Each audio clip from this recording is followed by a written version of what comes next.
Uganda banange mbalamusizaako nnyo mujye balebeni Lockdown mukiwulira waliwo ebintu kwegamba twabuusiza amaaso naye ebintu bya Lockdown bino tebigatta bulungi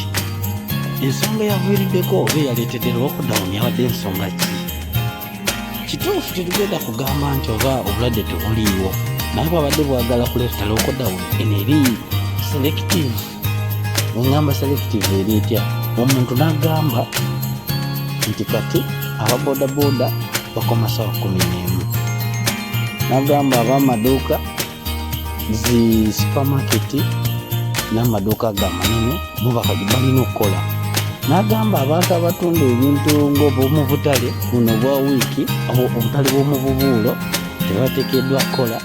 nange wuliliza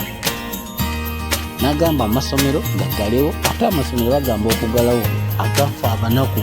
obwoga omuntu wa wansi ge gaggalawo ng'ojja osobola okutwala omwana owa wansi jjukira ebintu byonna biri awo obusomero buno bwali butandisewo obwa nasali bwo bwe bwasooka okuggalwa n'avaawo n'agamba ab'ebirabo by'emmere balina okukola naye balina obudde obugere amaduuka agamu tegateekeddwa kuggulawo agriculture balina okukola kyokka nawulidde ekya agriculture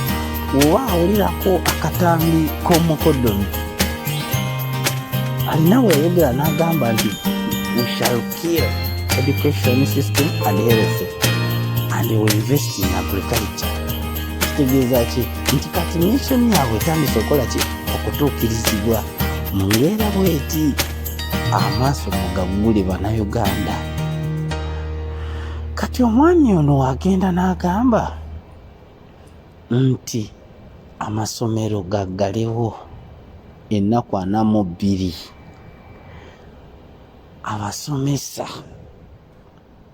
babadde bakaddamu okusomesa ndowooza mwezi nga gumu oba ebiri ate bazzeeyo abazadde abakasasula school fees ate obakozi bootyo jjukira amasomero lwe gaggalawo ebeera nga holiday oba nga abawadde okulya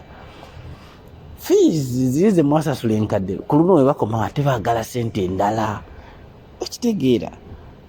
Uganda tulagawa kati kansooke nkubuuze ogamba nti supermarket zikole n'ebirabo by'emmere bikole ne agriculture ne pharmacy abantu bano abasinga abakola mu supermarket abakola muki bantu ba wansi tebalina motoka nti zaabwe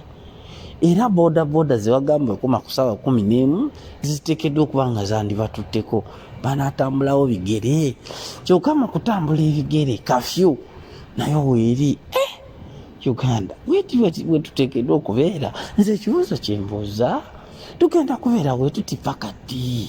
mu nsi yaffe mukama kino kigenda kubeera bwekiti paka ddi gwe kibuuze kino kibuuze muno omusajja byasanga byakola omanye ebiseera ebisinga ebimu yeeyita minisita wa health ennaku ezimu yeeyita ebintu bingi ebiseera ebimu apimira abantu obuwunga Uganda tutuse ku kiseera ekyokutupimira akawunga abaalimanga emmere yaffe n'olya ne mulya n'amawolu ng'oyita n'abayita eri mu kuba mujje tulye kati akawunga bakapima bupimi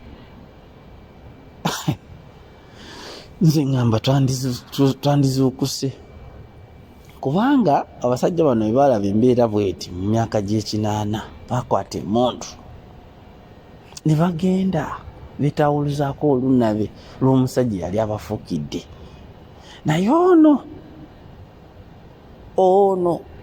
ye muntu atta abantu at any time wayagalira ye muntu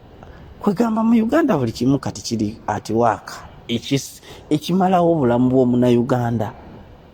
enjala erina abetta ekyo kkiriza obujjanjabi bw'olwala togenda mu ddwaliro n'owona amalwaliro ge twandigezeemu agayinza okukola ga bbeeyi ebitasoboka gwe owa wansi era tosobola agendayo amakubo mafu, abantu bafa accident. Teri kyakulimba ekyo kyonna mukimanyi. Abantu bafa accident mu Uganda every day. Makubo mafu. Amasasi aba LDU kati bakomyewo mukola. Bagakuba kyere. Obutwa nabo mubumanyi butta abantu. Kugenda mu ddwaliro fana abakyala bagenza okuzaala ensigo bazikulongosaamu.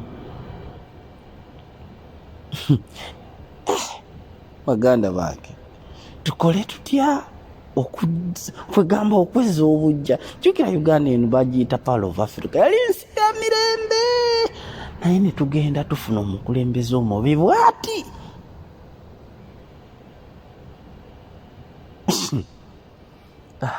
Spike News Uganda. Subscribe, share and like